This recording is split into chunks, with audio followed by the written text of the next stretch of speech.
Good morning, everyone. Welcome to the Tuesday, January 27, 2026 regular closed session meeting of the EBMUD Utility District Board of Directors. President Gomez. President Gomez has not joined the meeting just yet. Okay. And, I sent her a message and she has not joined the meeting and she will need to join the meeting for roll call to announce her participation. So give me Okay. one moment.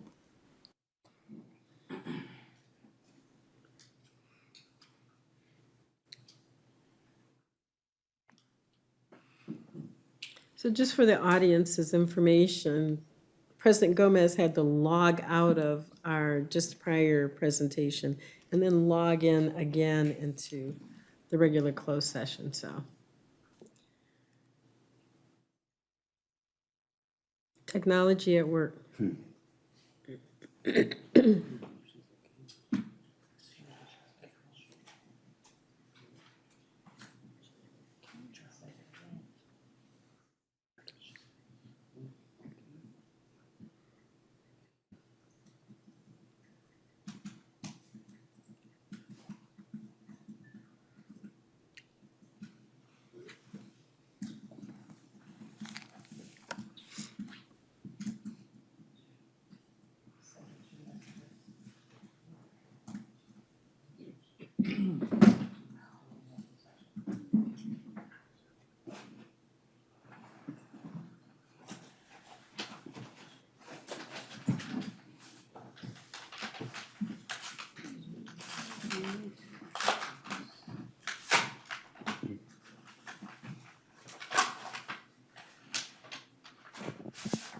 So Risha, if we can't get her online, I think we can still announce the basis for her appearing remotely for just cause in case she's able to join us for the actual closed session portion of the meeting. Okay. And that way we've created the proper record.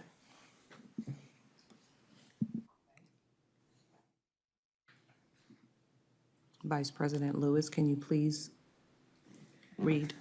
Good afternoon again, everyone. President Gomez is participating remotely. She notified the general manager and the secretary of the district of the need to participate in today's closed session meeting from a remote location for just cause due to the need to provide caregiving for her child pursuant to Government Code Section 54953.8.3 C1. I will be chairing the meeting. We will Roll call. take roll call at this point in time. Director Chan? Here. Director Katz? Here.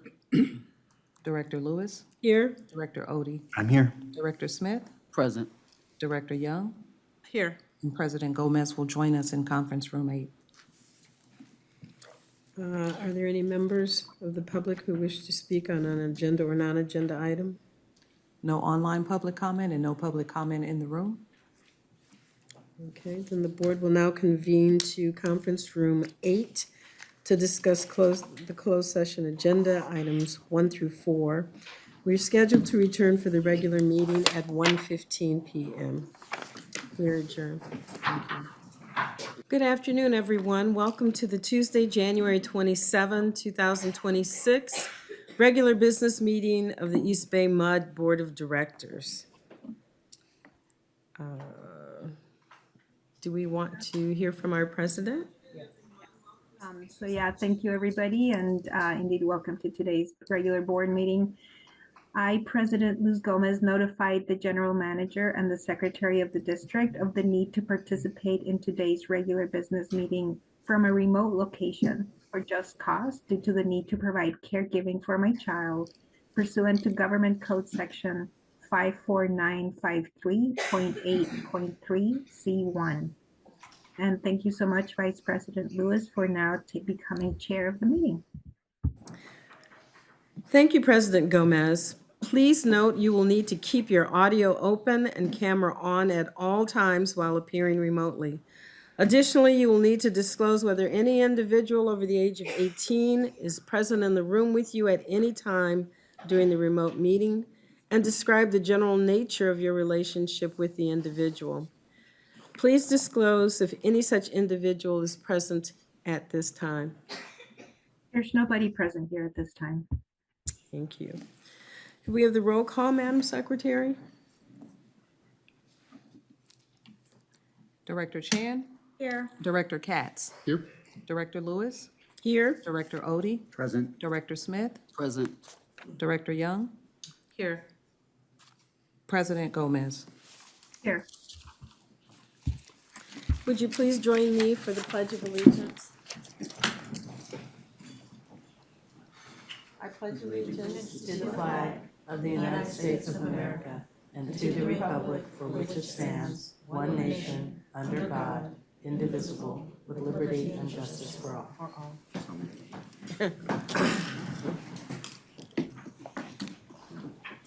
The first thing we have before us is our 2026 committee assignments. The proposed assignments for board committees, joint powers authorities, and associations were included in your agenda materials. Are there any questions or comments on the proposed assignments? Thank you. Hearing none, we'll take a roll call vote to approve those assignments. We- Well, I guess I need a motion. Approve the assignments as proposed. Is there a second? Thank you all. Is there a motion? Will you take the roll call vote, Ms.? It was moved by Director Katz and second by Director Young to approve the 2026 committee assignments. Roll call vote, Director Chan? Abstain. Director Katz? Yes. Director Lewis? Yes. Director Odie? Yes. Director Smith? Aye. Director Young? Yes. President Gomez? Yes. Thank you.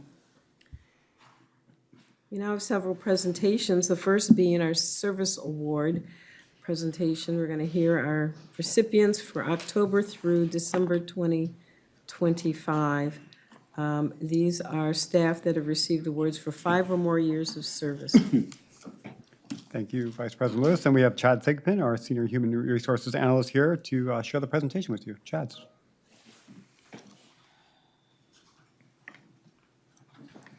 Good afternoon, Board of Directors. I'm happy to be here to recognize 103 employees who have reached service milestones between October and December. So considering we have such a high number of employees, I'm going to be reading the names of with those with 20 or more years and employees who are attending the meeting, whether it's in person or virtually, and then also calling out the people who are pictured on the slides. But let me start by walking through a little bit more about the program. So, down arrow or? You can click once. Okay, thank you, Risha. All right, so this slide really provides an overview of our program. So we're really focusing today on the Longevity Service Awards, but the program has 3 other components. They consist of peer recognition, local celebration, and Employee Recognition Month, which is coming up in March. So in terms of the awards are given every 5 years of continuous service, and they include a District 10 certificate and gift. So employees reaching 20 years of continuous service have received the wooden water drop, and then retirees can choose between a belt buckle or a buckle emblem placed on a vase. Retirees with 25 or more years may choose to receive a wooden plaque.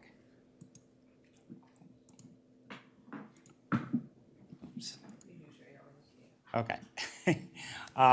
So I want to start the list, and there's 2 people to recognize who have 35 years of service, and so we have Andrea Pope here. So Andrea, could you stand up, please?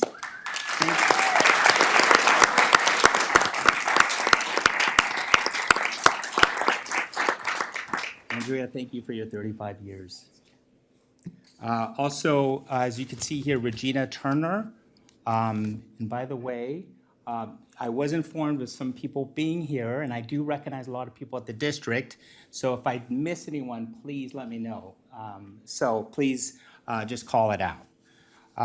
So we're going to move on to 30 years of service. And so we have quite a few people with 30 years of service. I'm going to check to see if Tanya. Yes, Tanya. Tanya, can you please stand up, please?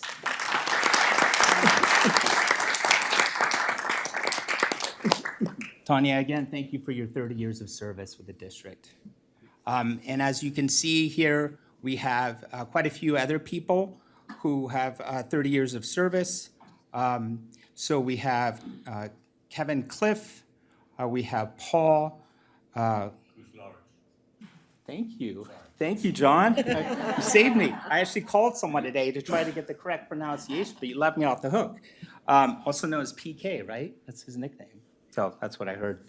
And then we have Andrea Leandro and Eric Roars, Richard Romero, James Stewart, and Detra Washington. Detra, thank you.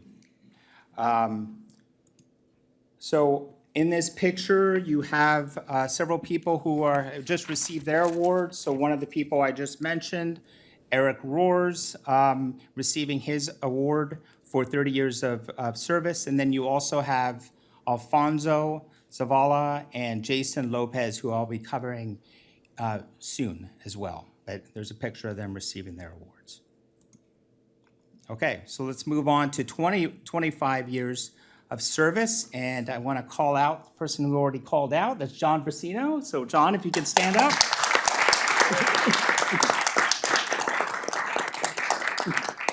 Thank you, John, for your 25 years of service. Appreciate it.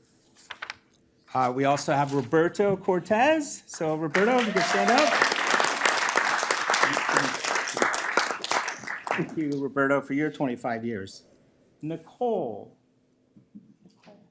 No? Okay. Nicole, I wanted to call out Nicole Douglas also. And then, of course, Janetta. Janetta.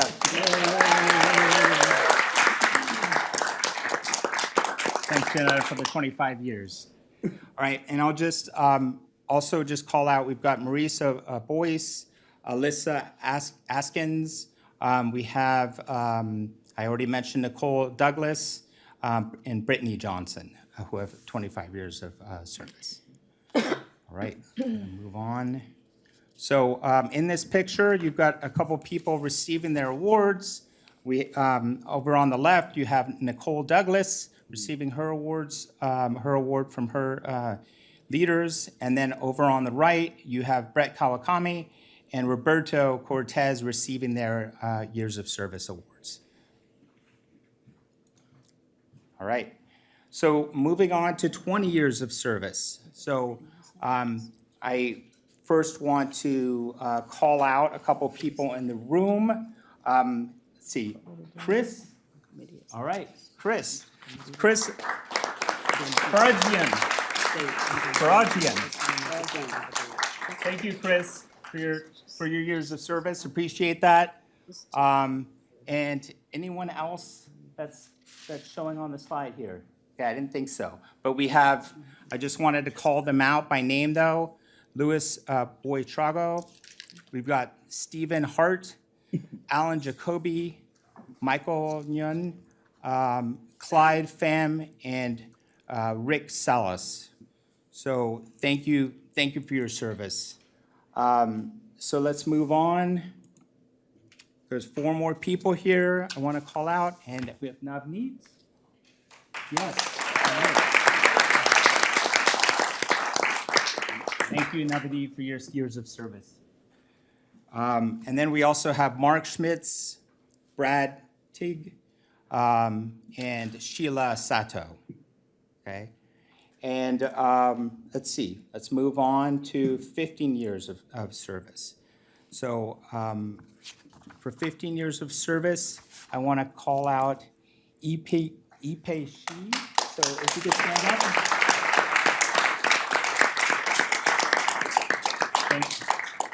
Thank you, Ipe, for your years of service.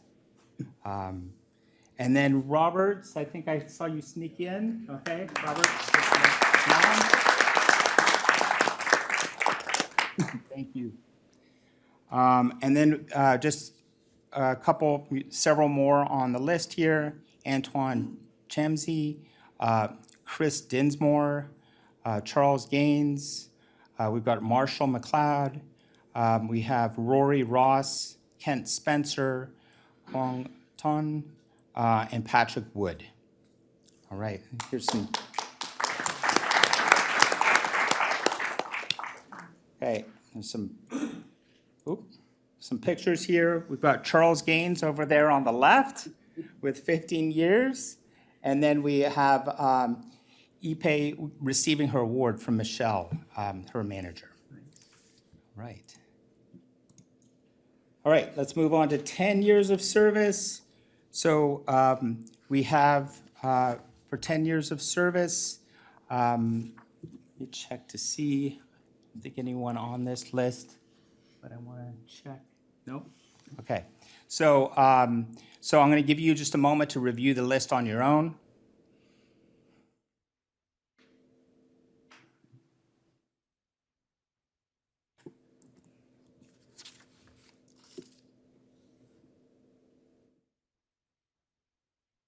All right. And here are a couple pictures. We have Dylan Garner over on the left side getting his award from Ben Bray. And then we have Elizabeth Marcella receiving it from Victoria Jenner. All right. So the list continues for 10 years of service. I do want to check to see if George is in the room. Nope. Okay. Let me go back. Raymond? Yeah, and Lillian, if you could stand up.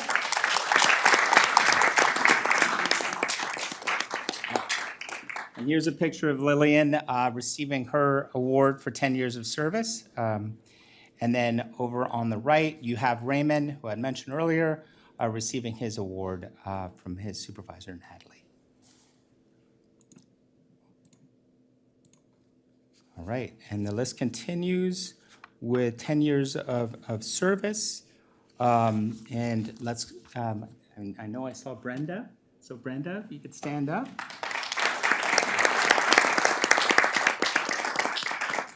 Thank you, Brenda. And Arnie, you could stand up. Thank you, Arnie. And yeah, and then I'll give you a moment to just review the rest of the list here.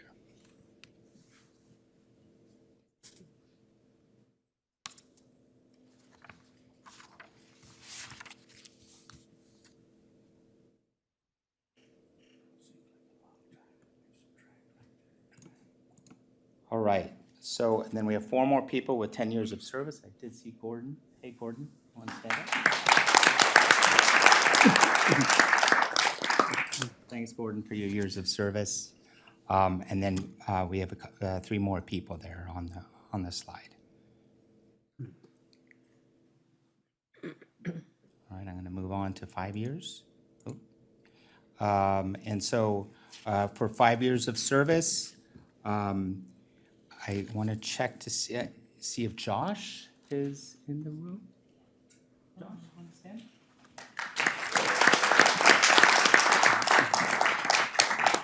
Thank you, Josh. All right. And then Geneva, I think she might be attending virtually. So Geneva, if you're on the call, thank you for your service.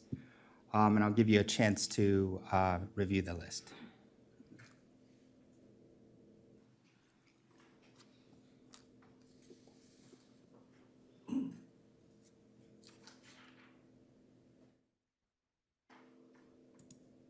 All right, and the list continues here.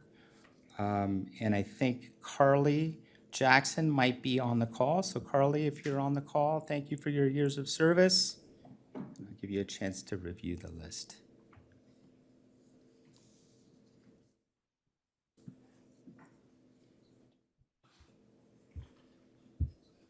All right.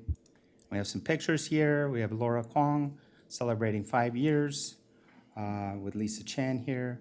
And then we also have Jason Zhu celebrating 5 years with his supervisor, Anna. All right, and the list of years of service for 5 years of service continues. I'll give you a second to review that list.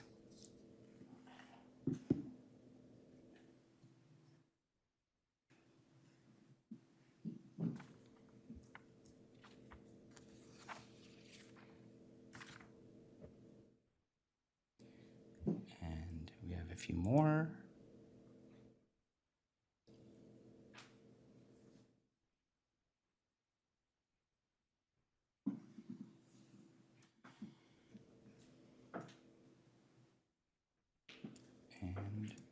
And that's it. So I just want to thank everyone for their years of service. It reflects their commitment and loyalty to the district. So thank you all.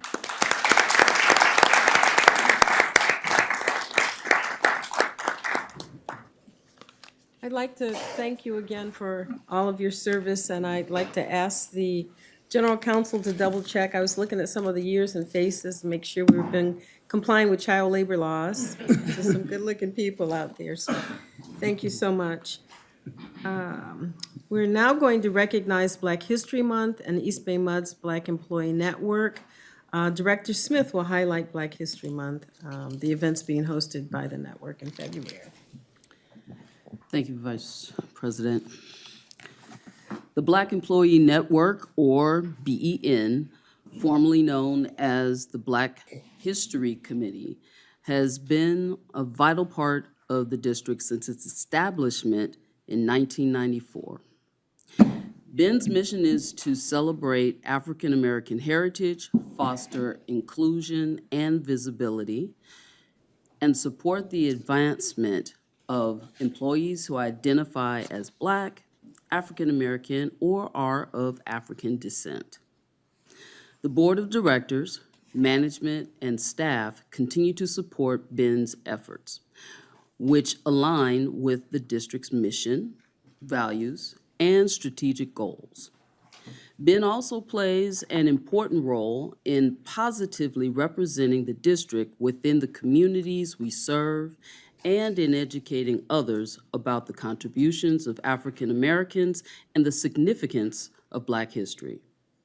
In honor of Black History Month 2026, BEN has planned a series of events centered on the 2026 national theme, quote, "A Century of Black History Commemorations," end quote. This theme recognizes the long-standing efforts to preserve, celebrate, and uplift Black history, culture, and achievements over the past 100 years. Black History Month activities will be held throughout February. The month begins with 3 kickoff events. Tuesday, February 3, breakfasts at the Adeline Maintenance Center, or AMC, and the main wastewater treatment plant. Wednesday, February 4, a Decades Luncheon at the Admin Building, highlighting the evolution of Black history commemorations over the last 100 years, including a tribute to Director Patterson. For the last several years, BEN and the Art Committee have collaborated to feature an artist that ties into the national theme. This year's art exhibit is by the African American Quilters Guild of Oakland, and you'll hear more from a guild representative shortly. Key dates related to the artist include Wednesday, February 11, a welcome reception for the guild at the Admin Building. Wednesday, February 18, the guild will lead an employee quilting workshop at the Administration Building. Additional events throughout February include Paint Night on Thursday, February 19, at Adeline Maintenance Center, where a professional artist will guide employees through creating their own version of a Black history-themed artwork. Hosting a booth at Oakland's Black Joy Parade on Sunday, February 22, the annual Mary Parker Game Day, formerly known as the Domino Tournament, on Wednesday, February 25, at the Administration Building. Tie-dye with our resident tie-dye expert, materials storage foreman, David Correa, on Saturday, February 28, at Oakport. The annual vendor fair on Thursday, February 26, at the Administration Building. Site visits and presentations at the service yards and virtual trivia throughout the month. And for the second year, employees can donate care items at various bin locations to distribute local nonprofit organizations in early March. Event flyers and district communications will be shared in advance to encourage participation across the organization. We, the Board of Directors, extend our sincere appreciation to the Black Employee Network for their continued dedication and leadership. We encourage all employees to support BEN's efforts and participate in the 2026 Black History Month activities. Together, we honor the rich history of African Americans and recognize their lasting contributions to our district, our communities, and our workforce. Thank you. I'd like to share some information with you from the EBMUD Art Committee regarding their artist exhibit, focusing on the African American Quilt Guild of Oakland. The district's art committee was established in 1993 and hosts 6 to 7 exhibitions per year, featuring works by local emerging to mid-career artists. EBMUD showcases works by these artists in our second-floor art gallery. The art committee consists of 6 members and a host of volunteer district employees known as the Friends of the Art Committee. It is my pleasure to introduce African American Quilters Guild Oakland member Aura Clay to highlight the current exhibit, which is currently on display through March in the second floor gallery. The exhibit, African American Quilters Guild Oakland 25th Year Anniversary, which was curated by Art Committee member Risha Cole, features quilts commemorating the Guild's 25th anniversary. As Director Smith stated, a reception will be held on Wednesday, February 11, starting at 11:30 a.m. in the second floor lobby. Ms. Clay, please come to the podium to share more about the Guild, the exhibit, and what inspired this body of work. Thank you. Thank you. And thank you for allowing AAQGO to exhibit our quilts celebrating 25 years of existence.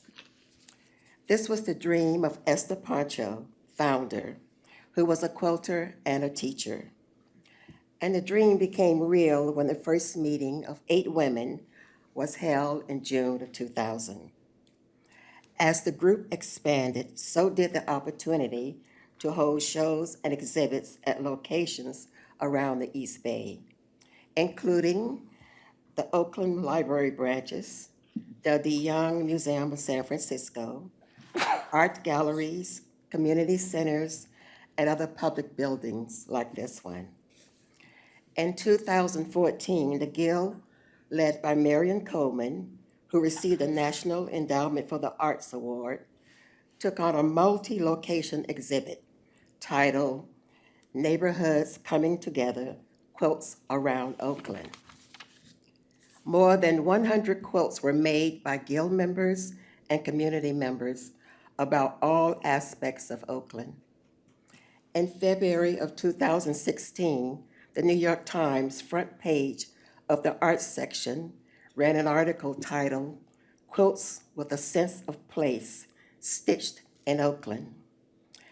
I remember that day because when I went to the grocery store and the cleaners and they asked, how was your day? I said, my quilt is on the front page of the New York Times art section. The article received national attention and put Oakland on the map in the quilting world. Recently, AAQGO members were invited to be a part of the exhibit at the Berkeley Art Museum and Pacific Film Archives, known as BAMFA. The exhibit titled Routed West, 20th Century African American Quilts in California. The exhibit highlighted the quilt-making skills of African American families who migrated to California during the Second Great Migration. The exhibit was curated by Elaine Yao, who is also a member of AAQGO. The exhibit will travel to Washington, D.C. in the fall.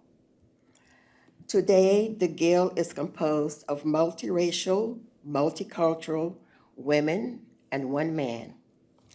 Membership is open to anyone interested in the purpose and mission of the Guild.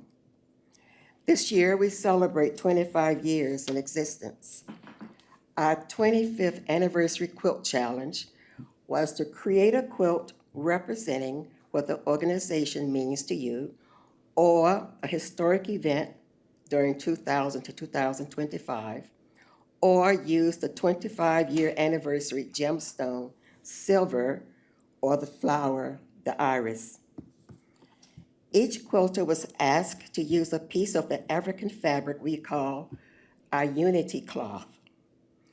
The fabric pattern in the unity cloth represents the symbolic horns of a ram, meaning strength in mind, body, and soul. The 20 by 25 quilt challenge included doing a quilt that measured 25 inches horizontal and 25 inches vertically. So the challenge to you, as you view the quilts in the exhibit, is to find the placement of the unity cloth in each quilt. Thank you for allowing us to exhibit in your space, and I hope you enjoy the exhibition. Thank you. Thank you.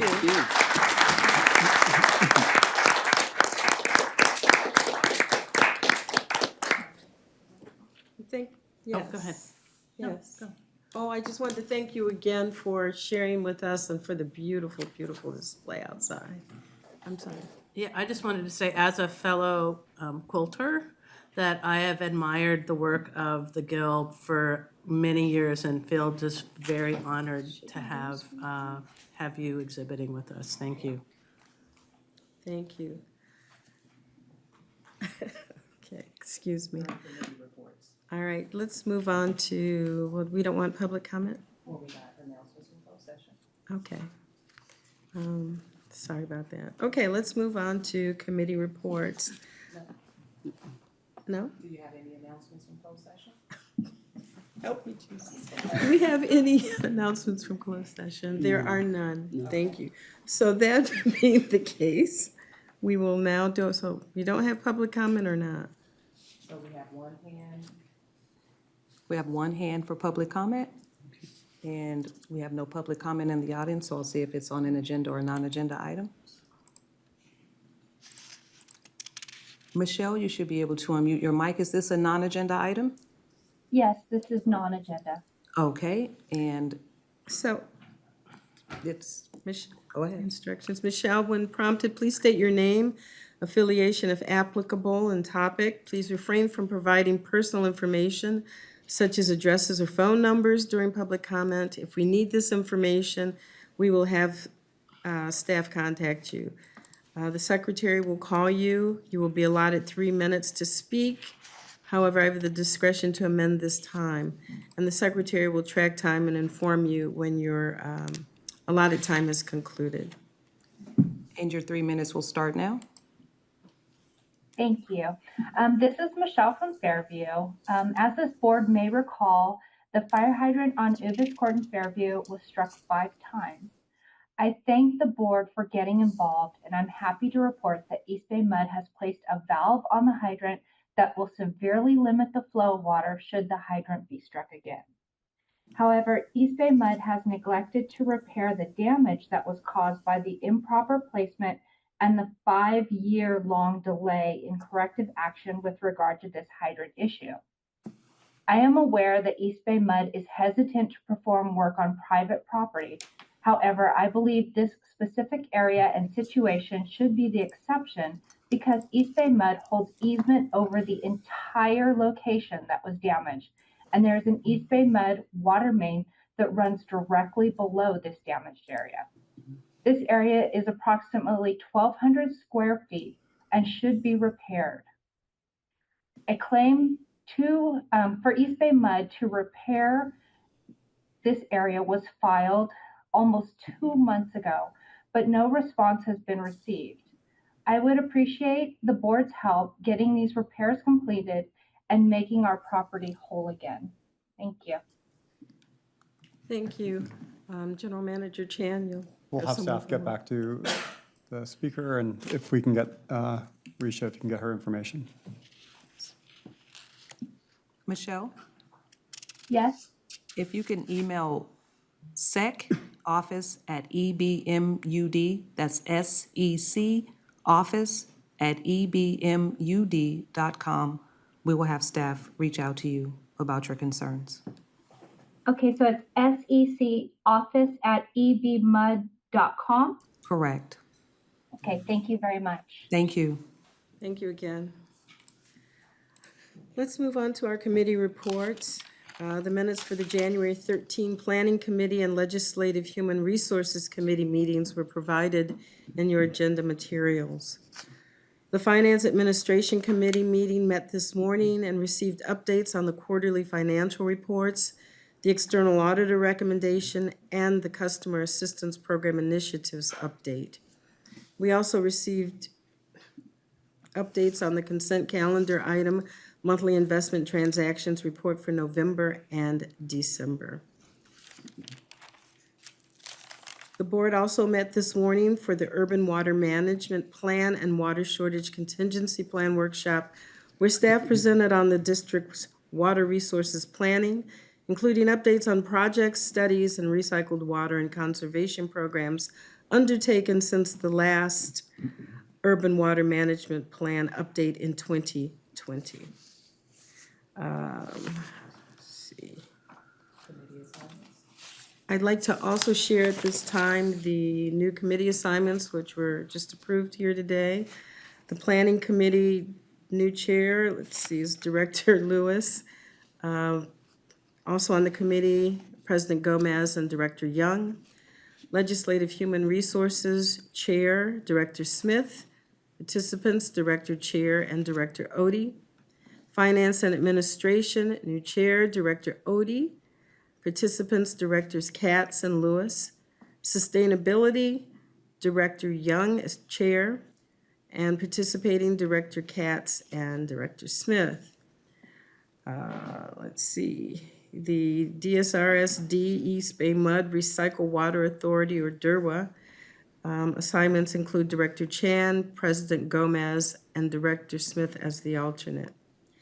Freeport Regional Water Authority, Directors Lewis and Odie, and Director Katz as the alternate. The Retirement Board, Directors Odie and Director Young. Upper McCollum River Watershed Authority, Director Smith, Director Young as the alternate, Director Katz alternate, and Director Odie as alternate. East Bay Mud EBRPD Liaison, Director Katz, Director Smith, and Director Odie as the alternate. I have a clarifying question. Yes. Is it appropriate right now? So, where you go? What's your question? Okay, so the Ledge HR actually have Director Smith as chair, Director Chan, and Director Odie. That's correct. Okay. Just checking. Oh, I'm sorry. Thank you. Thank you. Okay, all right, thank you. So No, thank you. You thought we had a new director, huh? Director Chair. All right, we will now consider consent calendar items 1 through 13. Are there any comments from the public on the consent calendar? No public comment. Okay, I'll move adoption of the consent calendar items. is there a second? I'll second. It's been moved and seconded that we approve the consent calendar. Roll call vote.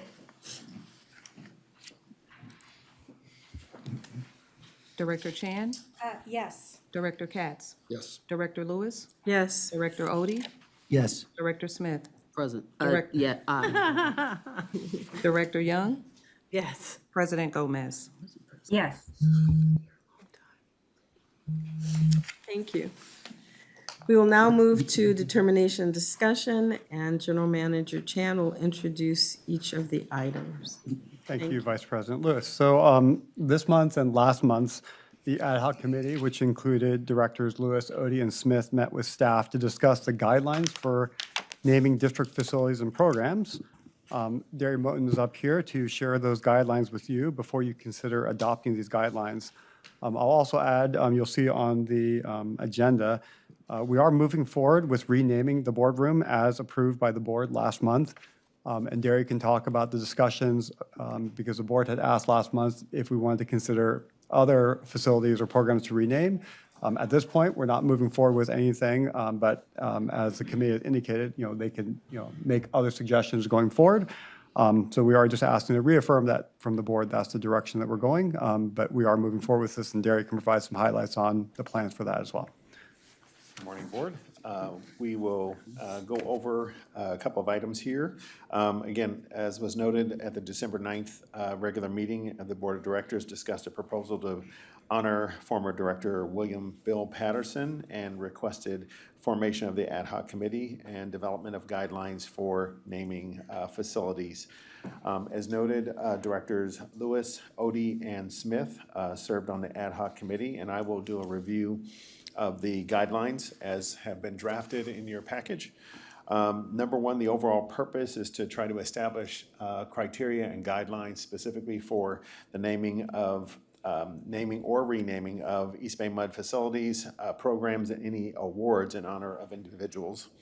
The guidelines ensure decisions reflect the district's mission, values, history, and long-term interests while maintaining transparency, fairness, and trust. So the guidelines have a couple of layers here. The very first thing is to establish some overall guiding principles.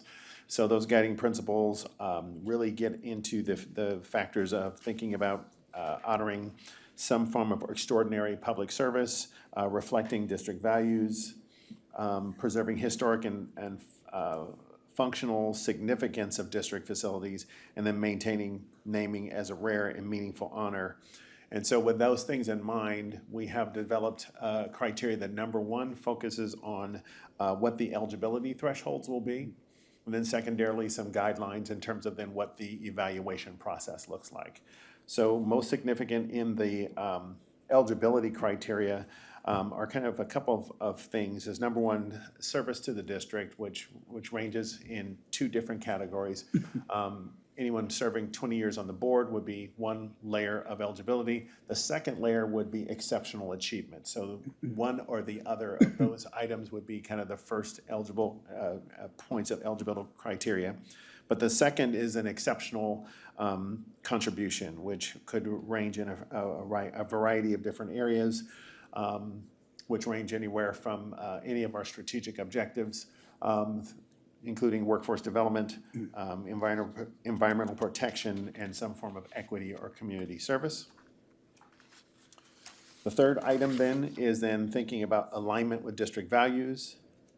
Number four is connection to the facility or program. So if something was going to be named, the individual who would be named after would have some natural connection to that facility or that program. Connection, and then finally, posthumous recognition, which is a recommended standard, naming typically held and to be considered when there is at least a 1-year waiting period after someone is deceased. So on the evaluation criteria, which would be a scored criteria, so provided someone met the basic threshold, then to have some form of evaluation. The evaluation looks at, again, the magnitude of contribution, historical or regional significance, leadership and innovation, community impact, public recognition, and then suitability, as referenced before, suitability with the actual facility or program itself. So with that in mind, those then would be drafted into proposals, which the board would then direct staff to do an evaluation, the board itself, with the assistance of any staff required. And again, that submission would come directly from the general manager or the board of directors. And then with that point, again, we have kind of the rest of the criteria here, which just, again, thinking about measurement, thinking about exactly how we want to go about that. And then finally, some form of action plan upon determination that someone is going to, facility is going to be named after someone, to then have an action plan in terms of how we put those resources together to make that happen. So those are kind of the key elements of what we have here. The last two items here would be, again, board review and committee, with the ad hoc committee looking at specific elements, and then the board would then have a final vote on that with an unanimous determination from the board to go ahead and name a facility after someone. So with these things in mind, I will go ahead and put this out to some discussion or any questions from the board or committee. Madam Secretary, do we have any public comment for discussion on this item? No public comment. All right. Do I have a motion and a second? Discussion? I'm sorry, board discussion?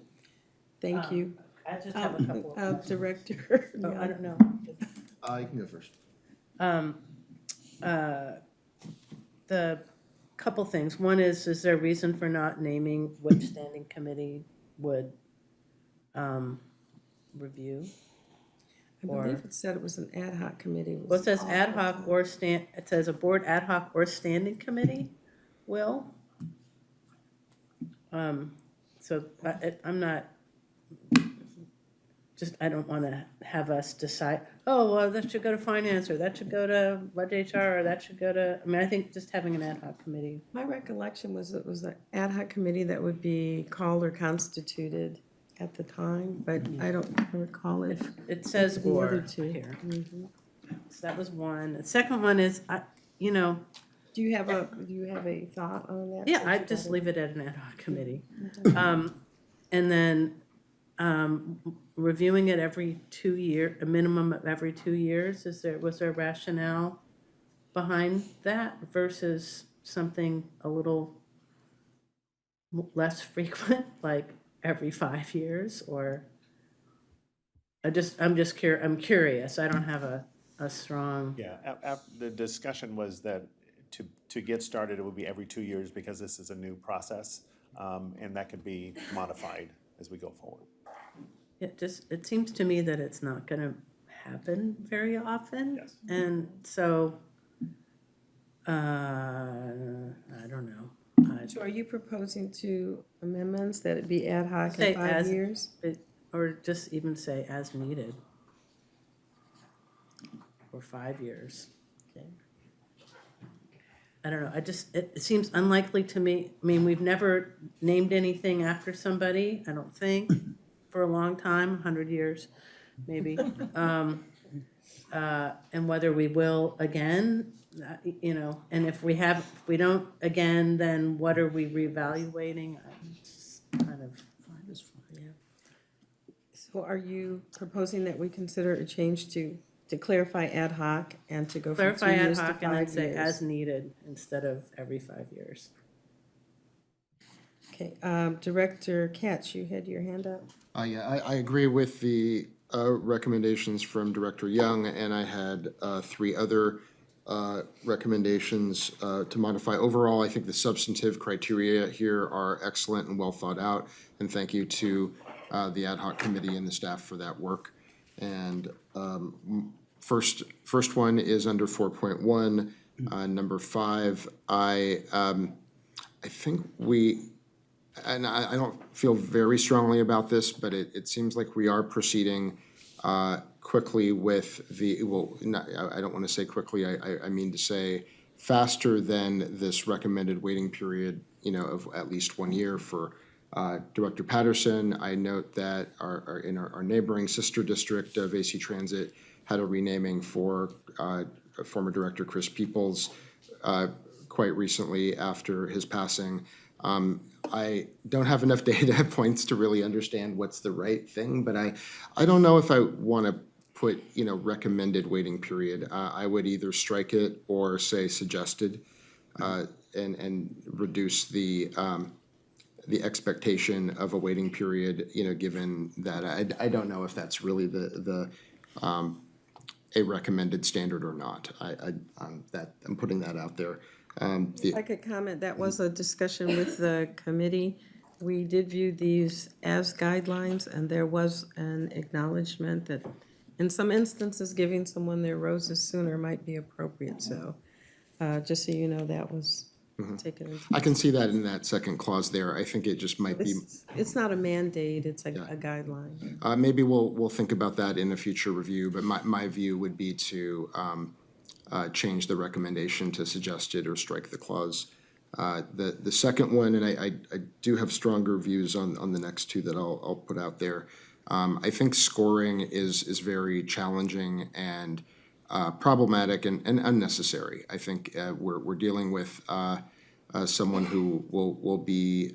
I think it's very hard to get people evaluating something like this to agree on numbers. This is not hiring.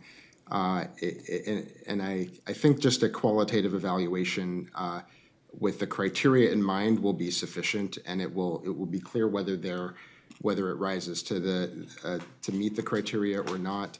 I think we're inviting disputes, and if we're asking people to settle on specific numbers. So I would recommend striking the parentheses scored from 4.2 and to replace the word scored with evaluate in 5.2, number 2. And the last recommendation is to strike the unanimous board approval. I think that it should be a norm that a high degree of consensus, clarity of meeting the criteria is important, but. Excuse me, Director Katz, I thought the ad hoc committee recommended that come out too. I don't know why that's still here. Yeah, we said majority, so thank you for the catch, but this was already changed. Yeah, it should not be possible Okay, for one and- board member. So to- that's a typo. I agree. Okay, so I We would. agree, it should be majority. I don't think we need to specify majority. That applies to all. It could be purposeful if it's to signify that the board is making the decision and that it's not subject to staff designation. So if we want to clarify that, then it makes sense to identify majority. Well, I don't think we need to say majority. Board approval Just board- assumes majority. Yeah, just board approval and not to say a threshold. So it sounds like so the main thing that I put forward for discussion is to eliminate the scoring and to just have an evaluation. If others want to comment on the waiting period, that was my other comment. Thank you. Any other comments? So do I have a motion to clarify that this is subject to an ad hoc committee to be reviewed as needed, that we are taking away the word scoring and putting it evaluate, that we're acknowledging that we're just requiring board approval in 5.5, and it should not have included unanimous. Those are the four. And then suggested. Oh, and the posthumous recognition is being changed from recommended standard to suggested. And same here. Also in the body of that, of 5, so twice in posthumous recognition. We'll change the word recommended to suggested. I think I captured, is that everything? And then else? recommended for the waiting period, like changing recommended in Yeah. both of those to suggested. Yes, Both consensus. okay. Is there a second? I'll second that. Okay. Who moved? Who moved the, Director Young moved, okay, and President Gomez seconded. got it. And I just want to thank you guys for the work on this. Yeah, you're quite welcome. It was our honor and our pleasure. And thank Thank you you also so for much. staff's assistance. Good work. Thank you. Roll call vote. Director Chan? Yes. Director Katz? Yes. Director Lewis? Yes. Director Odie? Yes. Director Smith? Aye. Director Young? Yes. President Gomez? Yes. Okay, thank you all. Thank you. So then we have the reaffirming, I am not clear, or is that an action item? So It is, so back in December, the board had asked, they had voted to rename the boardroom, and then they had asked the committee to consider, potential other options. And Vice President Lewis, you and I have spoken. That's the direction right now. Well, the recommendation from the committee right now, just to start with the boardroom, certainly other things can be considered going forward. And so we're just asking, since the board back in December had asked, consider some other options, just reaffirming that this is what we're going to work on, which we are currently working on. But if certainly if the board wants to come back at a future date with other ideas, that could be considered. And I only bring it because that was what the board had asked back in December, to consider other ideas. And the committee, the ad hoc committee, as far as I understand it, is not recommending anything else at this time. So I agree, and that's consistent with my recollection. However, we did take action on this particular item, and it was approved. So I'm still unclear as to why we would be reaffirming that particular item. And if in fact someone wants to come back or do something additional, that would be a separate item. So I'm not sure why we would, if someone else wants to, on the board has a position or thought. Director Young? Here's the question I have. And I'm not at this point, this is what we're doing, is planning is fine. My question is, were a board member to say, well, gee, I think we should also do X in honor of Director Patterson, would we go go through the entire process again, write something up, et cetera? Just a question. It's a good question. I will say, one of the things when we started the discussion as an ad hoc committee was, and as was stated during board meetings in reviewing the naming or renaming with regard to Director Patterson, it was clear that Director Patterson's experience and legacy set the ceiling. And we were trying to be very, very careful in articulating what was going to be kind of a recommended minimum going forward. I don't know if that helps, clarifies, but we stated very clearly that that particular record and experience was exemplary and far exceeded the requirements we've set forth here today. I don't know. I guess the question is there a Director Katz? When I saw the agenda, I found it appropriate that, given that we took that initial action without having guidelines adopted, that having a board statement that we are still on track, we are not going to re-refer this to that process, that we agree with our prior decision. That's how I interpreted it, and I would, if we didn't take action, I would still view that motion 259-25 to still be in effect and to still be the direction for staff to proceed. If we were to have a motion, I would vote for that motion. But we stated at the time that we were not applying a standard, we were making the decision, and that after the fact that we were going forward. So we were very clear on the record and in the process and procedure that the steps we took when we voted as a board for the renaming at that time on December 9, 2025. Director Odie? Thanks. Unfortunately, I had a work conflict during that discussion. So, if we do have a reaffirmation vote, I would like to be on record as supporting. But I also am concerned that we get we're setting a precedent that we have to bring something back for reaffirmation that we've already passed, because, I don't know, it seems like two bites of the apple if somebody doesn't like it. I mean, this may not be the example that, has any no votes, but I just question that. To me, it's asking that we are affirming that Director Patterson meets the criteria that were developed by the ad hoc committee to name, and really it was to name future people, because we already voted to, so I don't, I'm sort of with Jim. I mean, if somebody makes a motion and seconds it, I'll vote for it, but I don't think it merits, I mean, I don't think it needs action. Either way, if you don't want to take action, because the board already took action, we can move on. I'm of the opinion that we can probably move on. It's something that we've already made a decision about. And it sounds like several board members, are interested in, while we obviously would reaffirm it, it doesn't seem to me like it's a necessity at this point. So, Director Odie? so just to be clear, had I been on the dais, I would have voted in favor of that enthusiastically.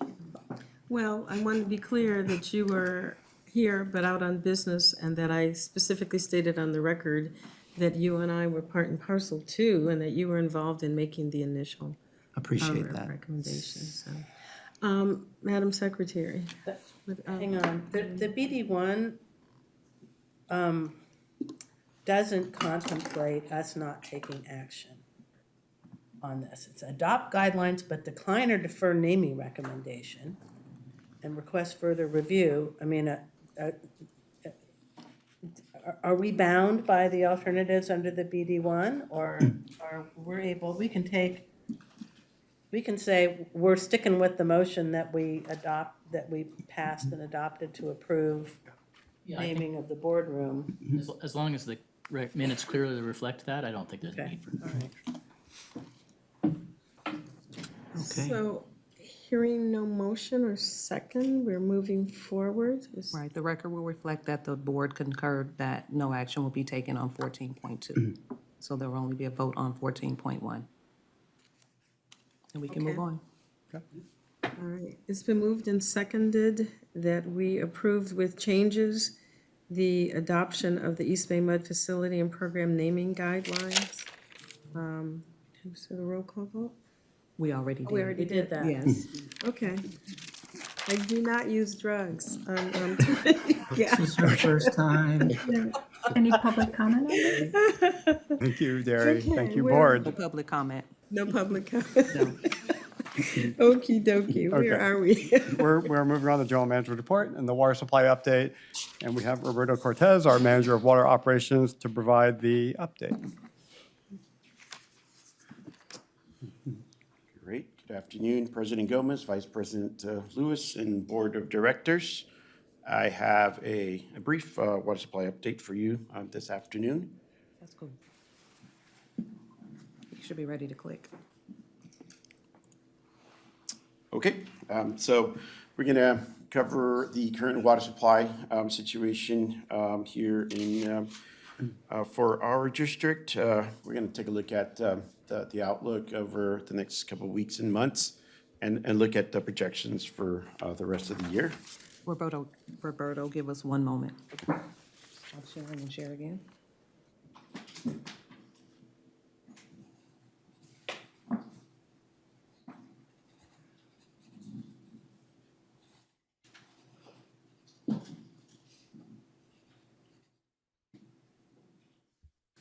The screen was not being shared in Zoom. We're good. Okay. All right. So moving on to the graph, the gross water production. As you're aware, the last 3 weeks or so has been fairly dry, and really in the region and the state. The red line here that you see is the current production here at the district.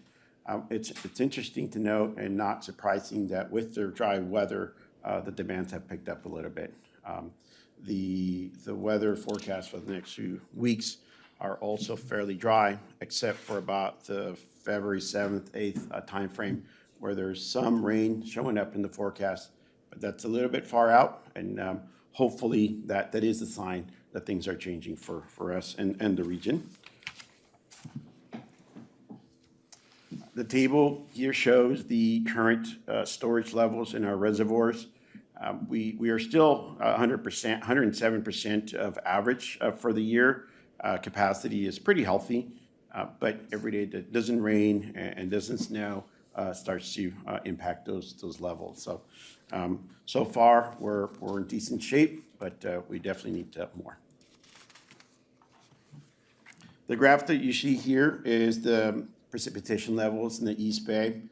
They haven't changed since I last reported 2 weeks ago. We're still at 12.1 inches, 90% of average. As I mentioned last time, that December, late December, early January really made a difference for us, but it's been fairly dry. As you could tell, February, March, and April typically have good amounts of rain, so we still have a few months to recover, and let's hope that that's the case. In upcountry, in the McCallamy watershed, we have received just a small amount. Since 2 weeks ago when I reported, we received about 0.3 of an inch. So not much. Same story, fairly dry, and we continue to monitor that. Snow levels, as you can imagine, have not increased. They've actually dropped. We're at 38 inches of snow depth, 10 inches of snow water content, 58 inches of average. This is very consistent with what we're seeing in the central and northern Sierras. Interestingly enough, the southern Sierra is actually in the 85% of average, so they've received a little bit more than we have up here. There's that graph or a map of the Sierras. 3-month outlook, a NOAA 3-month outlook is showing a below average forecast for precipitation. This is still early enough in the winter that we can recover, but every day that doesn't rain, it's a concern. It's actually gotten a little bit. Yeah, it was actually average a couple of weeks ago. It's below average now. So, and it changes, right? As we get the forecast and models are updated, that changes. Rainfall projections for the McCallamy, a dry scenario. We're looking still far below that dry scenario.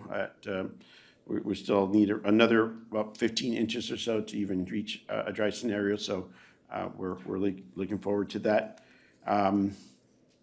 The average scenario, we're about 23 or so inches away from that.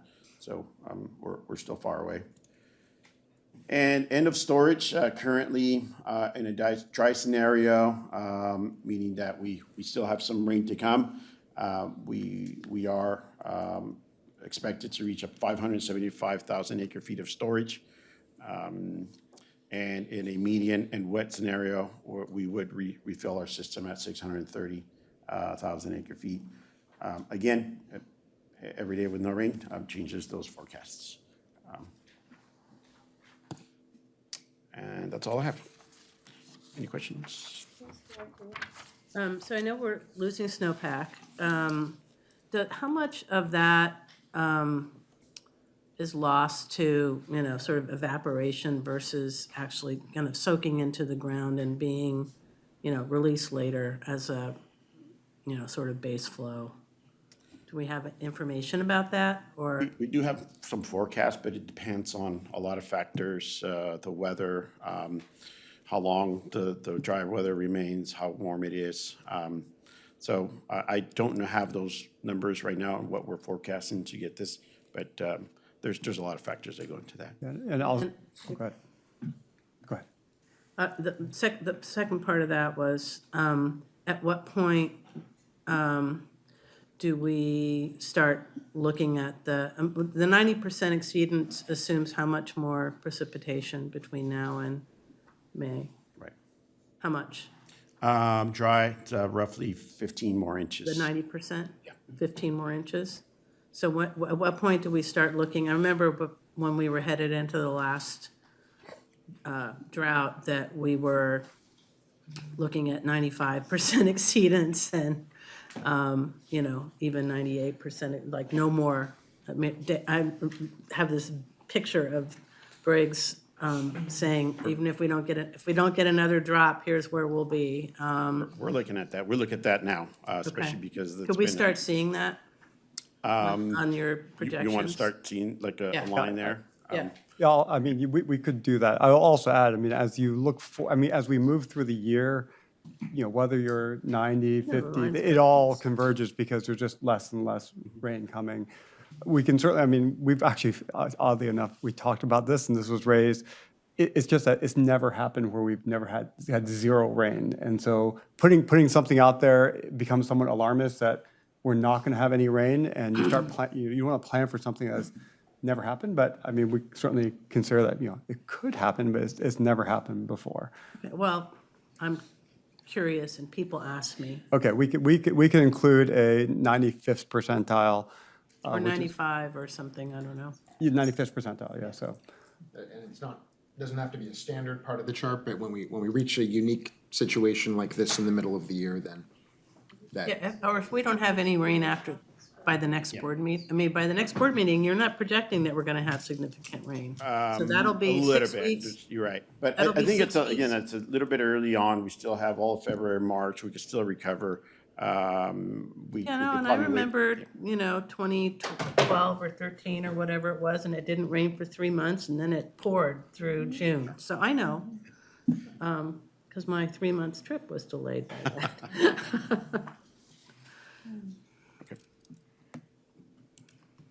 I was going to ask for recognition, but the chair is not here. First of all, congrats on your service anniversary. So 2 things, I think maybe you can just comment on them rather than a specific question, but I think I saw in the media that for the first time, the entire state is not in drought in I don't know how many years. And then the second thing I saw, maybe you can comment on what you think that's going to mean for the forecast. We're not going to have La Nina anymore. We're going to have El Nino, which I think means more rain, but maybe I don't know what I'm talking about. I can speak to drought, the first question. That is an accurate reflection. However, I think, the whole state was pretty wet. And there was only small parts of the state that were considered drought at that point. So we've covered that. However, every year we need average amount of rainfall and snowfall. And so things could change drastically. So while I think overall the state is considered out of a drought, technically from even ourselves from the numbers, we still need average amounts, if not more, rainfall. And then maybe regarding the La Nina and El Nino, I mean, generally speaking, La Nina will be drier, El Nino will be wetter. We just happen to be in an area that's right on the cusp, so, I don't think you can definitively say it's an El Nino year, it's going to be wetter here, it's La Nina year, it's going to be drier in our region. Certainly Southern California, Northern California would, see more pronounced differences. We're just right on the cusp. Okay, thank you.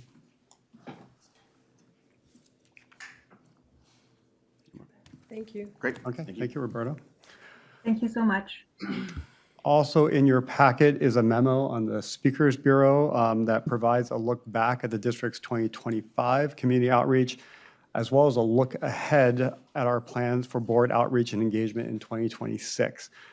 In 2025, I'll just kind of share, looking back, we had a strong community presence with nearly 186 public events across our service area. I just want to take a moment to thank the board for your engagement. You participated in many of these events, 65 actually in total. Looking ahead for this year, we include in your packet our preliminary outreach calendar, so you can plan in advance, and as well as we can prepare to support you with materials, talking points, and logistics.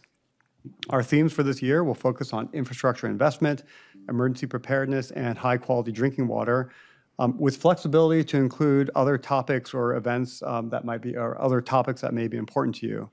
I am looking for your feedback on the 2026 plan, including events you would like to participate in, topics of interest, and any other opportunities in your ward that may not have been included in our outlook. Please, as you do this, give us several weeks' notice, especially if we need to prepare a presentation or other materials for you. This will help us manage our staff resources.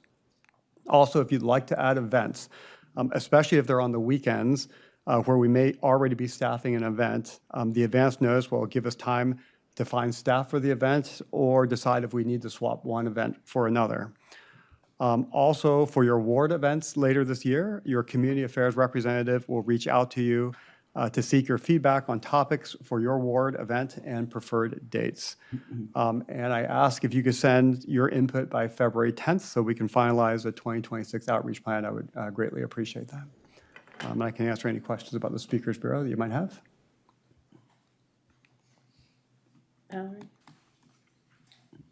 Thank you so much, Clifford. Such an impressive array of things that we've been engaging in. Amazing. I have one question about Oakland.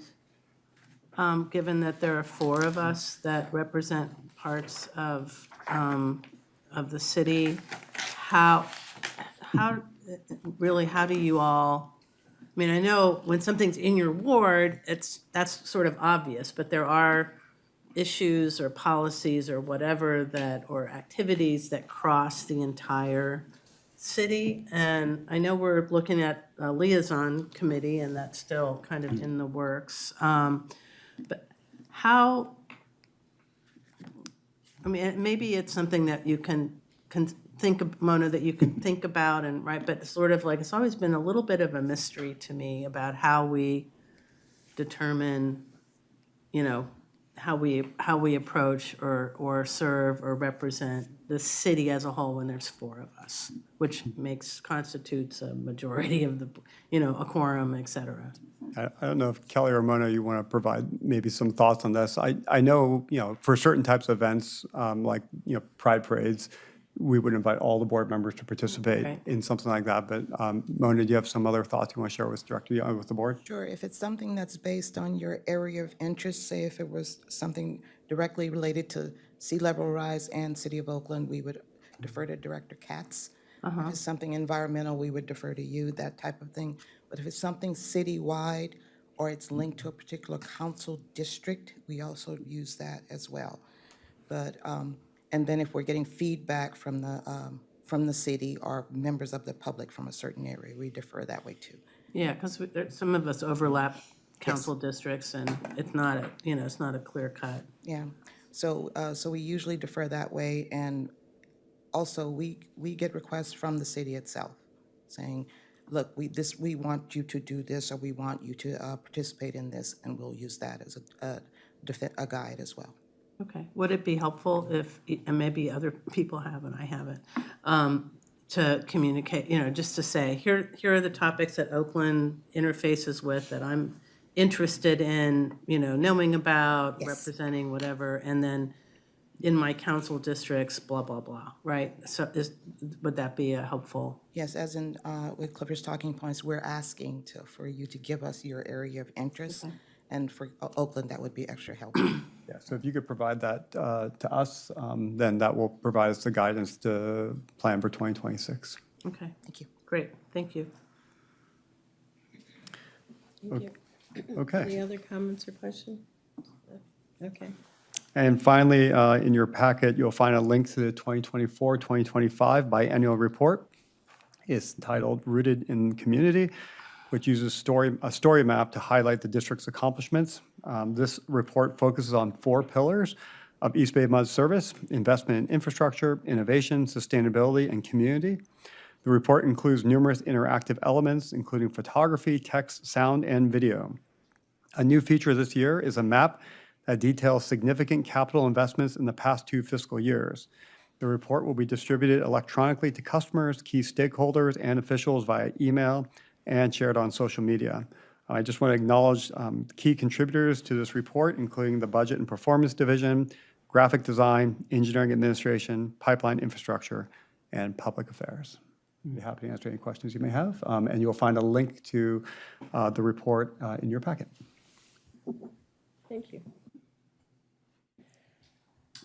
Do we have any items for future consideration to the board president or the general manager?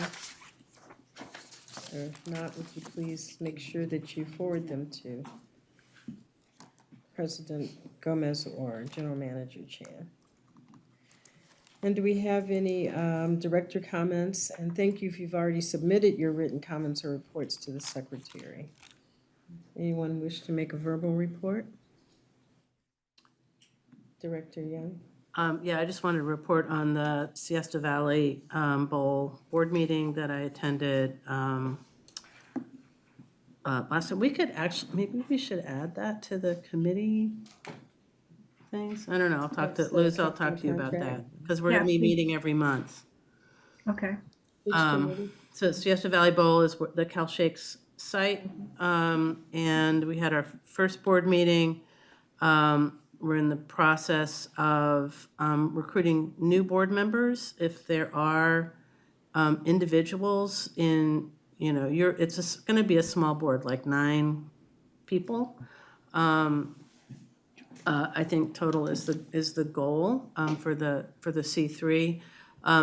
If any of you have thoughts about individuals that are engaged in the arts, that are fundraisers, that are, connected to education or performance art,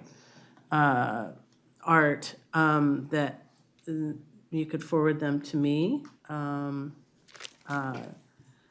And there are kind of significant requirements associated with being a board member, like raising or giving $10,000 and committing, I believe, 20 hours a month. Might be 10. Either way, it's a significant contribution as a board member. We also are reviewing operating agreements between the for-profit and the nonprofit. And the foundation, the Sierra Valley Foundation, is focused on community events, as well as establishing the nature education component, which they're working closely with watershed staff like Michelle and Catherine. I see Catherine and Michelle nodding, and et cetera. So feels good, feels like progress. They're out on the hustings, raising money and scheduling shows, and yeah, so that's my report on that. But I'm happy to include that as a regular, just figure out the process for including that as a regular report. Thank you. This President Gomez will get back to us on where that should be. Did you have anything you wanted to add, President Gomez? Yes, just 2 quick things. On January 15th, I attended Leadership San Ramon Valley, a really valuable session on regional planning. And on the 15th in the evening, I presented at the American Association of University Women San Ramon chapter. Thank you to Joe and being a fantastic staff member who helped make it happen. It was well received and enjoyable. So that's it for me. Did you? Yes. I just wanted to note on Saturday, January 24th, I had the real pleasure of attending the reopening of the Henry J. Kaiser Center. And wow, it's a great testament to private work and ingenuity, although I guess the city of Oakland is still involved. But a number of venues are again available. Beautiful, beautiful space. And it was just really inspiring to see. So wanted to call that out. Okay. I'm sorry. Director Smith? Thank you. On Friday, the January 23rd, I attended our Upper McCollum River Watershed Authority, or UMRA. I gotta say that our staff are awesome up there.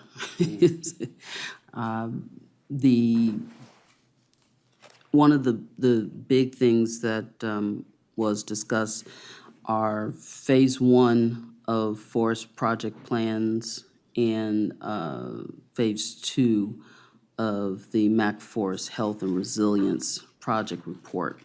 There was also a report on the McCollum Pumped Storage Project, so that we're busy. There's a lot going on. I know that Michelle Workman was present there, and she will be providing EBMUD's perspective on these projects because it has impact potentially on our watersheds. So it's a big deal. But there's several organizations that are working together for this.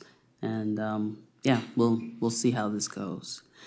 And additionally, yesterday, today's Tuesday, right? Yeah, yesterday, I was at the Contra Costa Special Districts Association, first one of the year, and we're making sure that people are aware of trainings that are available for folk, as well as the reminder of the annual dinner, which will be on Thursday, March 26th, at starting at 5:30 p.m. If you want more information, just ask. We'll give it to you. Thank you. Thank you. The next regular meeting of the Board of Directors will be held on Tuesday, February 10 at 1:15 p.m. This meeting is now adjourned.